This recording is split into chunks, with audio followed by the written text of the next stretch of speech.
शशिवर्णं चतुर्भुजं प्रसन्नवदनं ध्यायेत् सर्वविघ्नोपशान्तये व्यासं। హలో హాయ్ నమస్తే, welcome back to our channel Valampur. ఈరోజు అయితే మరి మంచి వ్లాగ్ తోటి అయితే మీ ముందుకైతే వచ్చేసానండి. ఈరోజు నేను మార్నింగ్ 5:30 నుండి 9:30 వరకు ఏమేమి చేస్తానని అయితే ఈ వ్లాగ్లో అయితే చూపిస్తానండి. తప్పకుండా అయితే మన వీడియోని అయితే చివరి వరకు అయితే చూడండి. మన ఛానల్ని సబ్స్క్రైబ్ చేసుకొని బెల్ ఐకాన్ క్లిక్ చేయండి. బెల్ ఐకాన్ క్లిక్ చేయడం వల్ల నేను ఏ వీడియో పోస్ట్ చేసినా మీకు నోటిఫికేషన్ వస్తుంది. అలాగే షేర్ చేయండి, కామెంట్ చేయండి. ప్లీజ్ సపోర్ట్ చేయండి నా ఛానల్. ఇప్పుడైతే మార్నింగ్ నిద్ర లేవగానే ఫస్ట్ అయితే నేను బయట అంతా క్లీన్ చేసేసుకొని లోపలికి వస్తానండి. ఆ తర్వాత నిన్న ఫ్రైడే కదండి, ఫ్రైడే ఉండడం వలన నేను రైస్ కుక్కరు అలాగే కొంచెం కర్రీ అయితే అంతా క్లీన్ అయితే చేసి పెట్టానండి. అలా ఉంటే మంచిదని నేను నైట్ అన్నీ క్లీన్ చేసుకున్నాను. కాకపోతే కొన్ని అయితే అలానే పెట్టాను. రైస్ కుక్కర్ని మొత్తము రైస్ అంతా ఊడ్చేసేసి కడిగేసుకొని పెట్టుకోకూడదంట ఫ్రైడే రోజు. ఎస్పెషల్లీ రెగ్యులర్గా చేయకూడదంట అండి. కాకపోతే మనకి మార్నింగ్ కొంచెం టైం పడుతుంది కదా అని చెప్పేసి అయితే నేను చేసి పెట్టుకుంటూ ఉంటాను. కానీ ఫ్రైడే మంగళవారం రోజు అయితే అలా అయితే చెయ్యకండి. నైట్ పూట మనకు తప్పకుండా కొంచెం అయితే రైస్ కుక్కర్లో అయినా పర్లేదు, రైస్ మీరు వండుకున్న దాంట్లోనైనా రైస్ అయితే పెట్టయితే ఉంచాలంట అండి. ఉంచితే మంచిదంట. అంటే దేవతలు వచ్చి తినిపోతారన్న నమ్మకంతో చెప్తారు. అదైతే అది నిజమా అబద్ధమా అనేది నమ్మే వాళ్ళకి నమ్మితే నమ్మండి, లేకపోతే లేదు. దాని గురించి అయితే పెద్దగా డిస్కషన్ అయితే అవసరం లేదు. నేను నమ్ముతాను కనుక నేను అలా ఉంచుతాను. ఆ గిన్నెలు అన్నేసి వాటి ఉన్నాయి కదండి, అవి అయితే క్లీన్ చేసేసుకున్నాను. ఎక్కువేం లేవండి, కొన్ని అన్నీ ఉన్నాయి. కొంచెం రైసు కొంచెం కర్రీ ఉన్న గిన్నెలు అయితే క్లీన్ చేసేసుకున్నాను. ఆ తర్వాత ఈరోజైతే నేను తోటకూర పప్పు అండి, తోటకూర పప్పు చేస్తున్నాను. ఇది బాగుంటుంది రెసిపీ అండి. తప్పకుండా అయితే ట్రై చేయండి ఒకసారి. ఈజీ ప్రాసెస్లో మనము తేలిగ్గా చేసుకునే పప్పు అండి. ఇది పెద్ద ఆర్వాట పడాల్సిన అవసరం కూడా లేదు. మంచి టేస్ట్ ఉంటుందండి. ఇది ఒకసారి అయితే ట్రై చేయండి తప్పకుండా. క్లీనింగ్ అంతా అయిపోయిందండి. అది అయిపోయిన తర్వాత నేను పాలు అలాగే టీకి అయితే పాలైతే కట్ చేసేసి గిన్నెలో పోసి అయితే కాచుకుంటున్నానండి. టీ పెట్టుకుంటామండి మార్నింగ్ అయితే. తప్పకుండా కాఫీ ఇలాంటివి అయితే ఏమి తీసుకోము. టీ లేకుండా అయితే పని జరగదు. ఎందుకంటే రెగ్యులర్గా అలవాటు అయిపోయింది కనుక టీ లేకుంటే హెడ్ఏక్ వస్తుంది. తాగకపోతే ఒక రోజు లేట్ అయినా హెడ్ఏక్ వస్తుందండి నాకైతే. కాదా అది అందరికీ ఉందా నాకే ఉందో తెలియదు. కొంచెం లేట్ అయితే కూడా నాకు 9 దాటిందంటే హెడ్ఏక్ స్టార్ట్ అవుతుంది. అది మళ్ళీ మార్నింగ్ వరకు పోదు. అలా ఉంటుంది నాది హెడ్ఏక్ అనేది. అందుకనే టైం టు టైం అయితే నేనైతే టీ అయితే తాగుతూ ఉంటాను. ఈవినింగ్ అయినా మార్నింగ్ అయినా టీ తప్పకుండా అయితే తీసుకుంటాను. ఇప్పుడైతే రైస్ కుక్కర్లో రైస్ అయితే కడిగేసుకుంటున్నానండి. ఎందుకంటే ఇవి అయ్యేసరికి మనకు రైస్ అయిపోతుంది. బాక్స్ పెట్టించేలా కదండి లంచ్కి అయితే. అందుకనే చపాతీ చేస్తున్నానండి. టిఫిన్కి చపాతీ ఆలు కర్రీ. అది కూడా నేను ఈ వీడియోలో అయితే అది పెట్టట్లేను, నెక్స్ట్ వీడియోలో అయితే చూపిస్తాను. ఇప్పుడైతే రైస్ కుక్కర్లో అయితే రైస్ అయితే వేసేసుకుంటున్నాను. 1.5 గ్లాస్ పోసుకున్నానండి అంతే నీళ్ళు. అందరికీ తెలిసే ఉంటుంది, అది పెద్దగా చెప్పాల్సిన అవసరం అయితే ఏమీ లేదు. రైస్ కుక్కర్లో రైస్ వేసేసి ఆన్ చేసి పెట్టేసుకున్నానండి. అది అవుతూ ఉంటుంది. అంటే మనం చేసుకునే టైమింగ్ కూడా చూసుకోవాలండి. ఏది ముందు చేస్తే మనకి టైం సేవ్ అవుతుంది, ఎట్లా చేసుకోవాలనేది కూడా మనకి కొంచెం అయితే అవగాహన అయితే ఉండాలండి. హౌస్ వైఫ్లకి ఎవరికైనా సరే ఏదో గుడ్డిగా చేసుకుంటూ పోకూడదు. ఎలా చేసుకుంటా అనేది కూడా ఆలోచించుకొని చేసుకుంటూ ఉండాలండి. అందరూ అలా తెలివితోటి ఆలోచిస్తారో తెలియదు, కానీ చెప్తున్నాను నేను. కొందరికైతే అన్ని రకాల ప్లాన్ చేసుకునే ఉంటారండి. నేనైతే ఇలానే చేసుకుంటూ ఉంటానండి. ఫస్టే ఏది ముందు చేసుకోవాలి, ఏది వెనకాల చేసుకోవాలనేది ఆలోచించుకొని ఫస్ట్ అయితే నేను అలా చేసుకుంటూ ఉంటాను. మనకి ఇవన్నీ అయిపోయేసరికి మనకు రైస్ అంతా అవుతూ ఉంటుంది. ఫస్ట్ నేను కూరగాయలు కట్ చేసుకునే ముందైతే ఇలా పప్పునైతే నానేసి పెట్టేసి ఒక 5 నిమిషాలు ఉంచేసి అలా కుక్కర్లో పెట్టామంటే కుక్కర్ విజిలీ అవుతూ ఉంటుంది. మనం చేసుకునే ప్రాసెస్ అంతా చేసుకోవచ్చండి. ఇలా కూడా మనము టైంని అయితే సేవ్ చేసుకోవచ్చు. మార్నింగ్లో మనకి అడావుడిగా ఉంటుంది కదా, కొంచెం మనం చేసేది ఎలా చేసుకోవాలన్న దాని గురించి కొంచెం ఆలోచన చేసుకున్నామంటే ఈజీగా అయిపోతుందండి మనకు పని అనేది. ఇప్పుడైతే కుక్కర్ తీసుకున్నానండి. మామూలుగా పప్పు కుక్కర్లో అయితే పప్పు వేసేసుకొని 1 కప్పు వేసుకున్నానండి పప్పు అయితే. అందులో కొంచెం పసుపు, కడిగేసుకున్న తర్వాత పసుపు, కొంచెం సాల్ట్, అలాగే కొంచెం ఆయిల్ కూడా వేసుకోండి. ఆయిల్ వేసుకుంటే మనకి పప్పు అనేది మంచిగా ఉడుకుతుంది. అలాగే టేస్ట్ కూడా బాగుంటుందండి. కొంచెం అయితే వేసుకోండి. ఇప్పుడైతే స్టవ్ మీద పెట్టేసుకొని స్టవ్ అయితే ఆన్ చేసేసుకున్నాను. అది అవుతూ ఉంటుంది. ఇప్పుడు మేము టీ తాగుతున్నామండి. మా వారికి నేను ఇద్దరం అయితే టీ తాగుతున్నాం. పిల్లలైతే ఇంకా లేవలేదు, వాళ్ళకి టైం పడుతుంది లేవడానికి. ఆ తర్వాత నేను రెడీగా చేసి పెట్టుకుంటున్నాను అంతే. ఇంకా ఏమీ కట్ చేసుకోలేదండి కూరగాయలు అయితే. టీ తాగిన తర్వాత కట్ చేసుకుంటాను. టీ అయితే తాగడం అయితే అయిపోయిందండి. ఇప్పుడైతే కూరలోకి ఏమేమి కావాలో అన్నీ అయితే తీసి పెట్టుకున్నాను.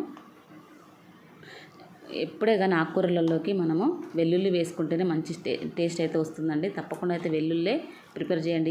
ఏ కర్రీ చేసినా కానీ అల్లం వెల్లుల్లి పేస్ట్ కొన్నిటికి వేసుకోవచ్చు, కానీ ఇలాంటి ఆకుకూరలకి అలాగే పచ్చళ్ళకి మాత్రం వెల్లుల్లి తప్పకుండా వేసుకోండి. వెల్లుల్లి హెల్త్కి చాలా మంచిది, అలాగే టేస్ట్ కూడా సూపర్గా ఉంటాయండి. అది వేయడం వలన కొందరు వేసుకొని తినరు, అలవాటు ఉండదు వాళ్ళకి, కానీ తప్పకుండా అయితే వేసుకోండి. వేసుకొని వాళ్ళైతే హెల్త్కి చాలా మంచిదండి. అది నార్మల్గా టేస్ట్ కోసమే కాదు, హెల్త్ పరంగా కూడా చాలా మంచిది వెల్లుల్లి. తప్పకుండా అయితే వేసుకోండి.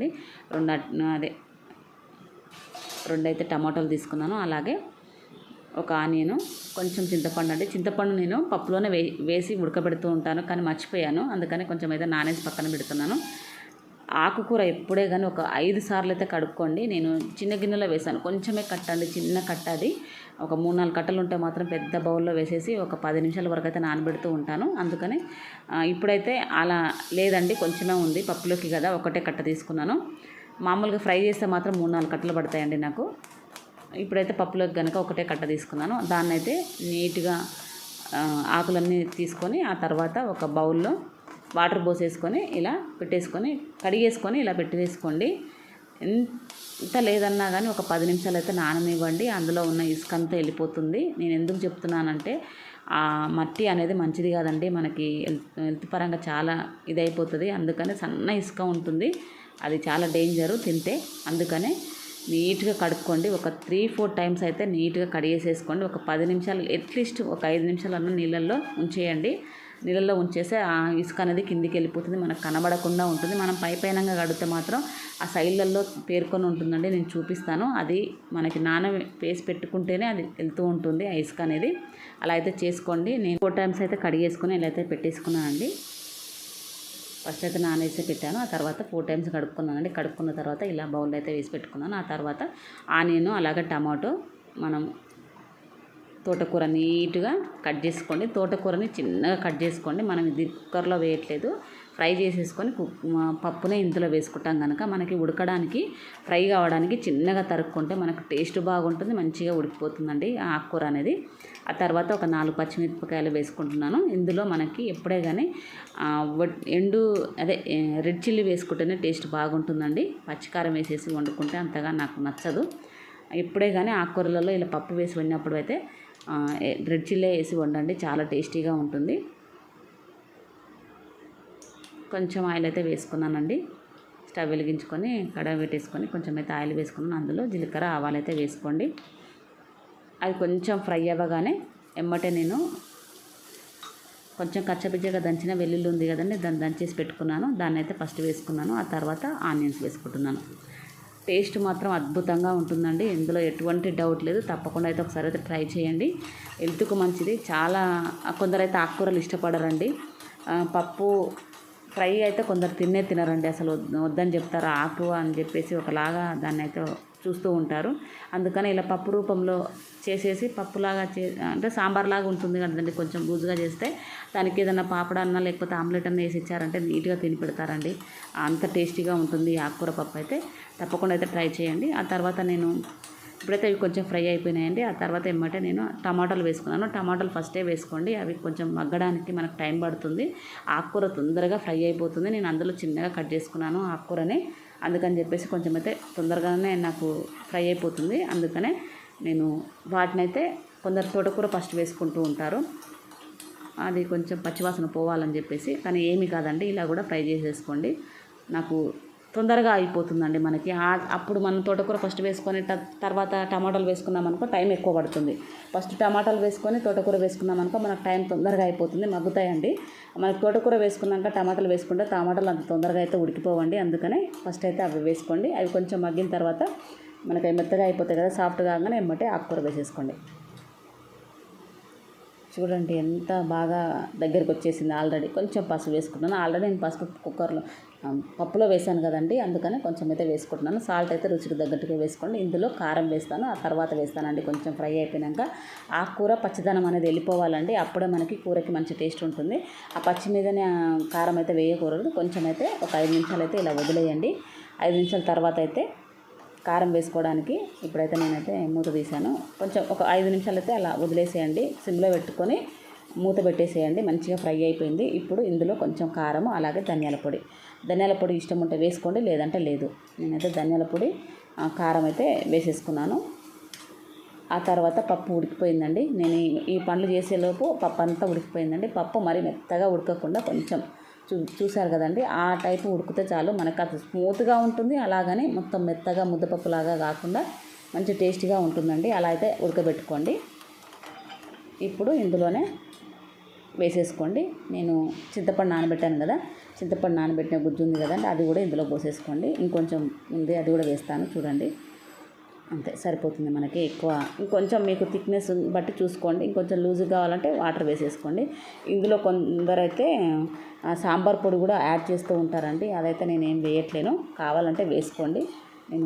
ఇందులో నేను ధనియా పౌడర్ వేసాను, అది బాగుంటుంది. అది ఒక రకమైన టేస్ట్ వస్తుందండి. సాంబార్ పొడి వేసుకోవడం వలన వేరే రకంగా ఉంటుందండి. టేస్ట్ మొత్తం ఫుల్ డిఫరెంట్ అయిపోతుంది. ఇలా అయితే ఈ పప్పు అయితే చాలా టేస్టీగా ఉంటుందండి. మనకి మామూలుగా నైట్ పూట మనకి చపాతీలు చేసుకొని తింటూ ఉంటాం కదా, దానికి కూడా బాగుంటుంది, రైస్లోకి బాగుంటుంది.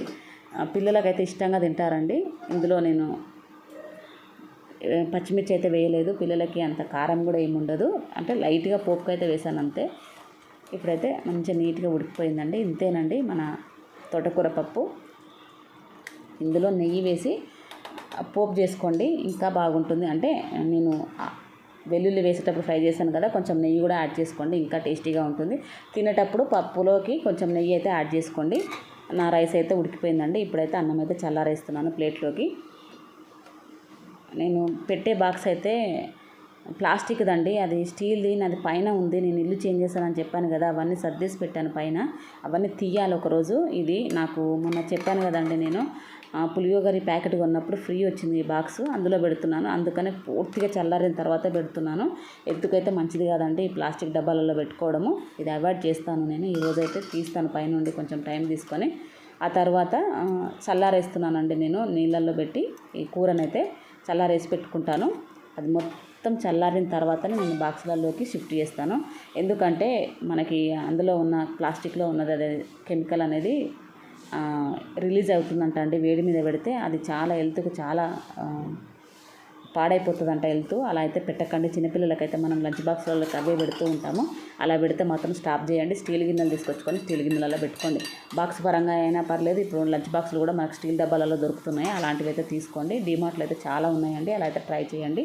ఇప్పుడైతే నాకు కూర అంతా చల్లారిపోయిందండి. ఆ తర్వాత నేను పప్పు అయితే అందులోకి వేసుకున్నాను. అలాగే రైస్ కూడా చల్లారిపోయిందండి మొత్తం పూర్తిగా.